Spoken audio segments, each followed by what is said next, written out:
प्रदेश में अदा की जा रही जुमे की नमाज। बता दें कि प्रदेश में आज क्योंकि जुमे का दिन है और जुमे के दिन जो नमाज है वो अदा की जा रही है। मस्जिद के बाहर भारी पुलिस बल तैनात है और शांति के साथ अदा की जा रही है जुमे की नमाज। सीसीटीवी ड्रोन से रखी जा रही है नजर और आतंकी हमले में मारे गए लोगों के लिए की गई है दुआ। हालांकि आपको बता दें कि लगातार यहाँ पर अपील की जा रही थी धर्मगुरुओं के द्वारा कि जब जुमे की नमाज अदा की जाए तो उन तमाम लोगों के लिए दुआ की जाए जो कि पहलगाम आतंकी हमले में शहीद हो गए हैं। तो प्रदेश में आज अदा की गई जुमे की नमाज। मस्जिद के बाहर भारी पुलिस बल तैनात है। शांति के साथ जुमे की नमाज अदा की जा रही है। सीसीटीवी ड्रोन से निगरानी रखी जा रही है। आतंकी हमले में मारे गए लोगों के लिए भी दुआ की जा रही है।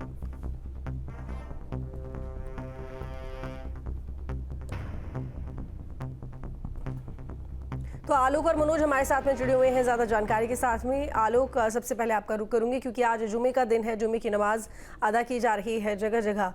किस तरह के सुरक्षा इंतजाम? बिल्कुल, देखिए सुरक्षा इंतजाम यहाँ पे पुराने लखनऊ की तरफ बेहद ज़्यादा कर दी गई है और ख़ास तौर पे आज का दिन जिस तरीके से है, जुमे का दिन है, आज जो यहाँ पे नमाज भी अदा की गई वो पहलगाम के नाम रही, उन शहीदों के नाम रही जिन्हें उन आतंकियों ने मारा, जो बेगुनाह थे, निहत्थे थे। आज हम सीधा आपको यह बड़ा इमामबाड़ा है, यहाँ पर हम सीधा लेकर आ गए हैं। तस्वीर सामने देखिए आप, किस तरीके से विरोध प्रदर्शन हो रहा है, किस तरह से आतंकियों के खिलाफ प्रदर्शन है, किस तरीके से पाकिस्तान के खिलाफ प्रदर्शन हो रहा है। और जो गुस्सा पूरे देश में है वही गुस्सा यहाँ पर भी कहा गया है। कहा यही जा रहा है कि आतंकी और आतंकियों के आकाओं को अब मौका है, ये वक्त है कि नष्ट नाबूद कर दिया जाए। आज जिस तरीके से यहाँ पे जनरल मुनीर की बात हो रही थी कि वो कौन होता है दो नेशन थ्योरी बात करने वाला, यहाँ पे जिस तरीके से भाईचारे से हिंदू मुस्लिम रहते हैं उनको लेकर के कहा गया है कि उनके खिलाफ वारंट, उनके खिलाफ यहाँ पर एक तौर पर विरोध हो रहा है पाकिस्तान के जनरल, उनके प्रधानमंत्री, उनकी आवाम को लेकर के। और लगातार एक ही बात कही जा रही है कि इस देश में अब ये फाइनल करने का मौका आ चुका है कि जिस तरीके से पहलगाम में निहत्थे पर्यटकों को मारा गया है, अब इसका बदला लेना चाहिए, वक्त है। और जिस तरीके से एक तस्वीर यहाँ पर साफ दिखाई पड़ रही है कि किस तरीके से मुसलमान भाई आज मस्जिदों में दुआएं मांग रहे हैं उन शहीदों की आत्माओं के लिए, उन घायलों को जल्द ठीक होने के लिए और देश की उज्जवल भविष्य के लिए, उसे आगे की जीत के लिए, आतंकवाद के खिलाफ लड़ने के लिए, आकाओं को उनके खत्म करने के लिए। ये तस्वीर अपने आप में बहुत बड़ी तस्वीर है कि अब मौका है, सब साथ खड़े हैं, देश की निगाहें प्रधानमंत्री और उनके फैसले पे टिकी है कि आखिर आतंकवाद को जड़ से खत्म कर दिया जाएगा। ठीक है आलोक, आपके आसपास कई नमाजी भी मौजूद हैं, जरा लोगों से बातचीत कीजिए इस मसले को लेकर, इस मुद्दे को लेकर उनका क्या कहना है, क्योंकि लगातार धर्मगुरुओं की तरफ से भी अपील की जा रही है कि उन तमाम लोगों के लिए दुआ की जाए जो कि इस आतंकी हमले में मारे गए हैं। बिल्कुल, देखिए मैं यहाँ पर बहुत सारे नमाज पढ़ करके लोग आ रहे हैं, विरोध जता के आ रहे हैं। आज जिस तरह से कलवेज अब्बास साहब ने कहा, किस तरह क्या कहा आप लोगों को, क्या उन्होंने इस विरोध में किस तरह का जताया? नहीं, उन्होंने कहा कि बेगुनाह कोई भी हो, हिंदू हो मुसलमान हो, किसी का भी कत्ल करना बेगुनाहों का वो इस्लाम के हिसाब से, इंसानियत के हिसाब से भी जुर्म है। पहलगाम को लेकर के गुस्सा है जिस तरह से निहत्थों पे मारा गया, बहुत ही बुरा हुआ, बहुत ही बुरा हुआ। आतंकवादियों को सख्त से सख्त सजा मिलनी चाहिए भाई साहब, फांसी पे लटकाना चाहिए पकड़ पकड़ के एक एक आतंकवादी को। जो मुल्क का माहौल ख़राब करने के लिए ही ये साजिश रची गई है, ताकि भाई हिंदू भी हमारे वो टूरिस्ट बेगुनाह थे, घूमने गए थे, उनका क्या कसूर था? नाम ले के जो मारा गया है वो साजिश है ताकि ये हिंदुस्तान मुसलमान लड़ जाएं आपस में। ये तो हमेशा 1000 साल से चला आ रहा है कि हिंदू मुसलमान को आपस में लड़ाने के लिए, क्योंकि हिंदुस्तान ऐसी जगह है कि जहाँ पे जो है हिंदू मुस्लिम ईसाई अपना आपस में रहते हुए आए हैं। लेकिन ये जो माहौल पैदा किया जा रहा है इसकी वजह से कि जो है देश को बांट करके कहीं ये दो टुकड़े तो नहीं करना चाह रहे थे कि हिंदू अलग हो जाए, मुसलमान हो जाए इस घटना के बाद से? बिल्कुल ऐसे लगता है, लेकिन हम ऐसा होने नहीं देंगे, कतई नहीं होने देंगे। यहाँ हमारा भाईचारा है, एका है।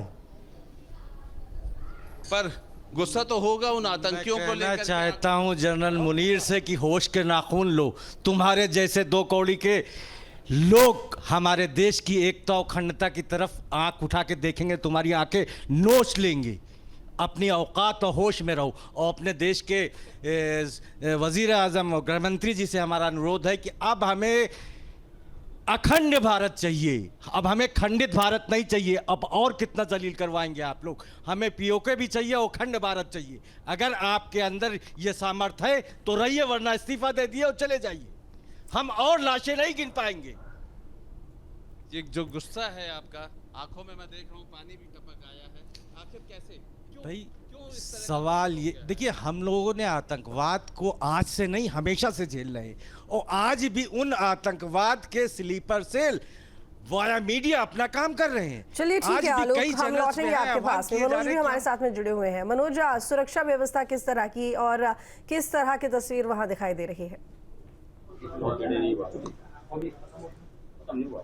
देखिए, बिल्कुल बताना चाहूंगा, बरेली में सुरक्षा व्यवस्था एसपी सिटी ने अपने हाथों में संभाल रखी है। लगातार हर जगह जा रहे हैं और लोगों से भी मिल रहे हैं ताकि किसी भी प्रकार की कोई अप्रिय घटना ना घटे। इसी के साथ साथ चप्पे चप्पे पे पुलिस फोर्स तैनात है। और वहीं जो मुस्लिम भाई हैं उन्होंने भी इस बात को साबित कर दिया है कि हमारे आपसी झगड़े हो सकते हैं, लेकिन बाहर के कोई भी व्यक्ति हमको अलग नहीं कर सकता है। और जो आतंकवाद जो फैलाया गया है, जो किया गया है, जो जघन्य अपराध किया गया है, उसके खिलाफ तमाम मुस्लिम भाई सामने आए हैं और जमकर उसका विरोध कर रहे हैं। बरेली की जो इस समय जो मस्जिद है, मैं वहां पर हूँ, कोतवाली में मोती मस्जिद है ये, और यहाँ पर तमाम लोग हैं जिन्होंने आज दुआ करी है देश में अमन और शांति बनी रहे। साथ ही जो लोग घायल हुए हैं उनके लिए भी जो है इन लोगों ने दुआ पड़ी है। और इसी के साथ साथ आतंकवादी जो लोग हैं उनके खात्मे के लिए भी यहाँ से दुआ और तमाम चीजें कही गई हैं। तमाम यहाँ पर समाज सेवी हैं, पम्मी वारसी जी हैं जो समाज सेवी हैं। पहले उनसे पूछते हैं कि पम्मी वारसी, थोड़ा सा आगे आइएगा, आपसे ये जानना चाहेंगे, आज आप मस्जिद में आए हैं और पहली बार मतलब घटना होने के बाद पहली आज जुमे की नमाज अदा की गई है, क्या किया है आपने और क्या दुआ पढ़ी गई है?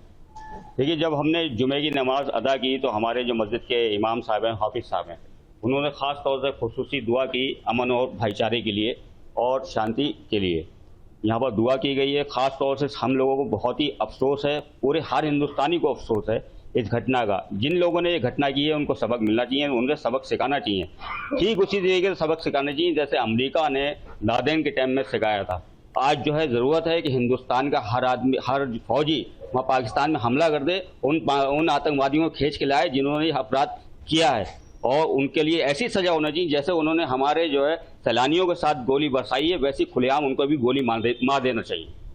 देखिए, एक सवाल उठता है, जिस प्रकार उन्होंने नाम पूछ के चुन चुन के मारा, कहीं ना कहीं उन्होंने एक मुसलमान का चेहरा सामने लाने की कोशिश करी है, मुसलमान को बदनाम करने की कोशिश करी है, तो इस पर आप क्या कहेंगे? इसमें ये एक साजिश है, ये कि किसी का नाम लेकर के मारना, तो ये एक साजिश है। ये हमने तो यही दुआ की है मस्जिद के अंदर, इसमें जिन लोगों का भी हाथ है, जिनकी ये साजिश है या जिसने ये काम को करा है, अल्लाह रब्बुल इज़्ज़त उनको नेस्तो नाबूद फरमाए। और एक बुज़दिलाना जो है ये काम है, ये बुज़दिलों का काम है। और जो ये लोग हैं जिन्होंने ये काम करा है, आतंकवाद फैलाया है, सही मानों में ये इस्लाम के मानने वाले नहीं हैं। क्योंकि हमारा इस्लाम तो ये कहता है कि अगर आपकी आपसी कोई लड़ाई है और बहुत ज़बरदस्त लड़ाई है, उसमें भी तुम आपसी लड़ाई में भी किसी दूसरे का कत्ल नहीं कर सकते।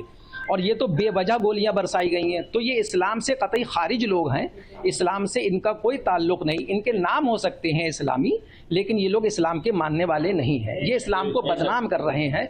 लिहाजा हमने ये दुआ की है और हम ये चाहते भी हैं कि हमारे मुल्क के अंदर अमन, सुकून, चैन ये सब बना रहे। और यहाँ की तो हिंदुस्तान की ऐसी परंपरा रही है कि आपस में एक थाली में हिंदू और मुस्लिम दोनों साथ में खाए हैं, और हम भी साथ में पढ़े हैं, सबके साथ में बरेली कॉलेज तक पढ़े हैं, सब लोग माशाल्लाह से साथ में रहे हैं, हमारे साथ में खाना पीना। और आज भी जब कोई फंक्शन होता है तो वो हमें दावत देते हैं, हम उनको। जी बिल्कुल, देखिए तमाम लोग जो है वो एक साथ खड़े हुए हैं और इन लोगों ने ये साबित कर दिया है कि हम आपस में तो लड़ सकते हैं, आपस में कुछ भी हो सकता है, लेकिन बाहर का कोई हमें नहीं लड़ा सकता है। और आज सारे हिंदू मुस्लिम एक प्लेटफॉर्म पे खड़े हो गए हैं और सीधे सीधे आतंकवाद के खिलाफ हैं और आतंकवाद को जड़ से खत्म करने की प्रधानमंत्री से अपील कर रहे हैं। और लोग भी हमारे साथ हैं, आप इस पूरे मामले पे क्या कहना चाहेंगे? क्योंकि ये वाकई में एक जघन्य अपराध किया गया है, जानबूझ के कहें तो इस प्रकार की पूरी साजिश के तहत जो है लोगों को मारा गया है। बिल्कुल, ये साजिश के तहत मारा गया है। मैं सहमत हूँ अपने हाफिज जी की बात से। मैं मजम्मत करता हूँ इस बात की कि ये जो भी कुछ हुआ है बहुत ही दर्दनाक हुआ है, बहुत ही ज़्यादा गलत हुआ है। जी बिल्कुल, युवा अभी हैं जो आज इन्होंने नमाज पढ़ी है और उनसे भी पूछेंगे कि किस प्रकार देखते हैं इस घटना को। क्या नाम है आपका? जी मोहम्मद अरशान कादरी। जी, किस प्रकार देखते हैं इस घटना को, क्योंकि हत्या करना बहुत ही जघन्य अपराध है और वो भी चुन चुन के मारना। ये बड़े अफसोस की घटना है कि आप जो टूरिस्ट लोग अपने पूरे इंडिया से गए हैं घूमने और फिर ऐसा वहाँ उनके साथ हो जाता है, तो हमारे लिए भी ये बहुत अफसोस की बात है। और हमें इस बात का अफसोस है कि उन लोगों के साथ हुआ कि जैसे उनके घर में जो गमी हुई है तो हमें भी गम है उतना ही जितना उनको भी है। तो ये बात जो है हम यही बस दुआ करते हैं कि जो भी इसके पीछे वो सामने आए और ये इंसाफ हो उनके साथ भी और आगे कभी ऐसा ना हो, इंशाल्लाह अल्लाह से यही दुआ है हमारी। बिल्कुल, सारे लोग यही दुआ मांग रहे हैं कि आगे ऐसा ना हो, सख्त से सख्त सजा दी जाए। मौलाना साहब, सतपाल भी हमारे साथ में जुड़े हुए संभल से। देखिए काफी वक्त से देखा जा रहा है कि वहाँ जो जामा मस्जिद है, सतपाल मेरी आवाज मिल रही है आपको? लगता है हमारा संपर्क उनसे टूट गया है। चलिए कोशिश करेंगे दोबारा संपर्क साधने की। आलोक हमारे साथ में लगातार बने हुए हैं। आलोक, हालांकि पिछले कुछ समय से कुछ इलाके ऐसे रहे हैं जहां पर देखा गया कि जुमे के दिन वहां सख्ती बढ़ाई ही जाती है, लेकिन फिलहाल जो पहलगांव में हुआ उसके बाद जिस तरीके से बांटने की कोशिश की गई है समाज को धर्म के नाम पर, कहीं ना कहीं उसके पीछे एक बड़ा उद्देश्य यही रहा होगा कि लोगों के बीच में तनाव पैदा किया जाए। लेकिन इस घटना के बाद उल्टे ये देखा जा रहा है कि समाज के बीच में जो तनाव है वो नहीं है बल्कि भाईचारा और भी ज्यादा बढ़ गया है। और जिस तरीके से जुमे के दिन उन तमाम लोगों के लिए प्रार्थना और दुआ की अपील की गई है उसका असर भी देखने को मिल रहा है। आलोक। बिल्कुल बिल्कुल, देखिए यही कि आज यहाँ पर ऐसा तनाव का या सुरक्षा का या फिर ऐसा नहीं कि सौहार्द बिगड़ने जैसा माहौल था। आज जो माहौल था वो देश की एकता का प्रतीक है, भाईचारे का प्रतीक है और वो प्रतीक इस बात का भी रहा है कि पहलगाम में जो आतंकी घटना हुई है उस आतंकी के साथ साथ उसके आकाओं को भी खत्म करने का रहा है। आज देश जो तस्वीर देखना चाहता था, जो टू नेशन थ्योरी मुनीर ने कही थी जनरल के, यहाँ पर वो बातें भी निकल के आई कि उसकी आंखें निकाल लेनी है। हमारे साथ है आप, क्या आज के दिन, आज जुम्मा जो है ये देश की एकता के लिए एक बड़ा और एक मजबूत दिन रहा है, क्योंकि जो आतंकी जिस तरीके से उन्होंने पर्यटकों को, बेगुनाह पर्यटकों को मारा। जी, जिस तरीके से आज जो है 22 तारीख को जो पहलगाम कश्मीर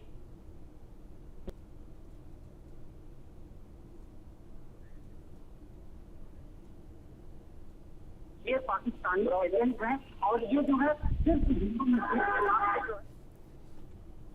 फैला रहे हैं और जिससे जो है हम उनको जो है मिटाने की कोशिश की गई।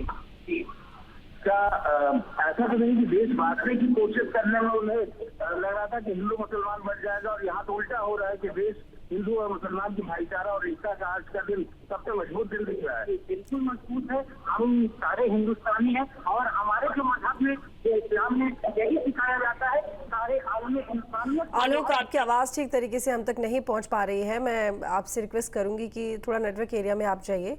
इतने मैं मनोज से यहाँ पर बात करूंगी। मनोज, क्योंकि सीसीटीवी और ड्रोन के जरिए नज़र रखी जा रही है, जाहिर तौर पर जो पुलिसकर्मी है उनकी संख्या भी बढ़ा दी गई हुई है। आपके पास मुझे बहुत सारे लोग भी दिखाई दे रहे हैं। अब देखिए, क्योंकि हुआ ये है, इस घटना के बाद में, इस आतंकी हमले के बाद में जो भारत सरकार है उन्होंने सख्त रुख अपना लिया है। पाकिस्तान को देखते हुए उन्होंने कई बड़े फैसले लिए हैं। वहाँ पाकिस्तान भी रात भर फायर करता रहा है जिसका मुंहतोड़ जवाब भारत दे रहा है। इस पूरे फैसले को, इस पूरे प्रकरण को कैसे देखते हैं लोग?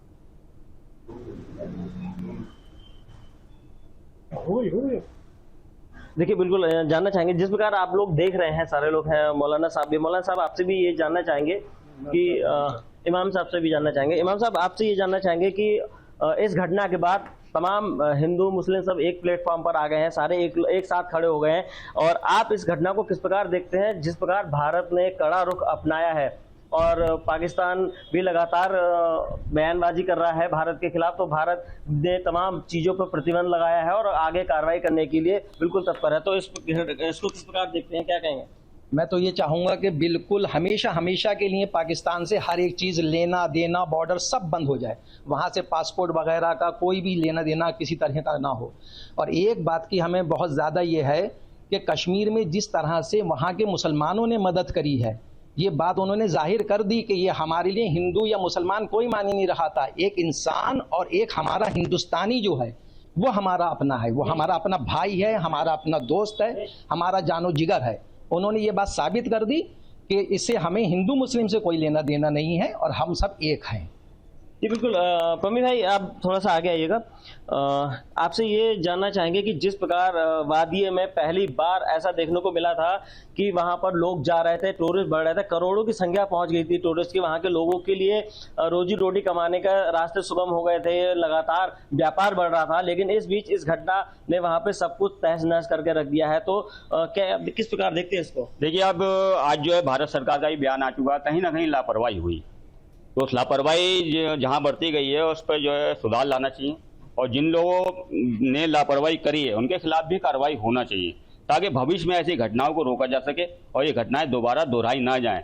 आज जो है हमारी लापरवाही ऐसी घटनाएं दोहरा देती हैं और ऐसी घटनाएं हमारे सामने आती हैं, तो भारत सरकार को सतर्क रहना चाहिए। हर समय भी दुश्मन पर कभी भी भरोसा नहीं कर सकते, दुश्मन कभी भी वार कर सकता है, तो इसके लिए हमें जो है होशियार रहना पड़ता है। जी बिल्कुल, होशियार रहना पड़ता है। क्या शुभ नाम है आपका? थोड़ा सा आगे। मेरा नाम है अजीब जी, ये जानना चाहेंगे कि जिस प्रकार की ये घटना की गई है, भारत सरकार ने सख्त रुख अपनाया है और आगे भी कार्रवाई करने की बात कही जा रही है। तमाम चीजें जो संबंध है तोड़े जा रहे हैं। भारत से लोगों को जो पाकिस्तान गए हैं उनको वापस किया जा रहा है। 19 तारीख और संभवतः आगे 29 तारीख ये निर्धारित की गई है। तो किस प्रकार कहेंगे, क्या कहेंगे कि उनको यहाँ रहना चाहिए या उनको बाकी में अब कोई संबंध नहीं रखना चाहिए? वाकई कोई उनसे संबंध नहीं रखना चाहिए और इस तरह का रुख अपनाना चाहिए कि हाँ, अगर तुम हमारे साथ कुछ कर सकते हो तो हम भी तुम्हारे साथ वैसे ही रवैया अपनाएंगे। और ठीक है, बाकी तो बिल्कुल। देखिए, सारे लोगों का कहना है कि ठीक है मनोज और भारत को आलोक, आप दोनों का पाकिस्तान से बहुत धन्यवाद तमाम जानकारी के लिए।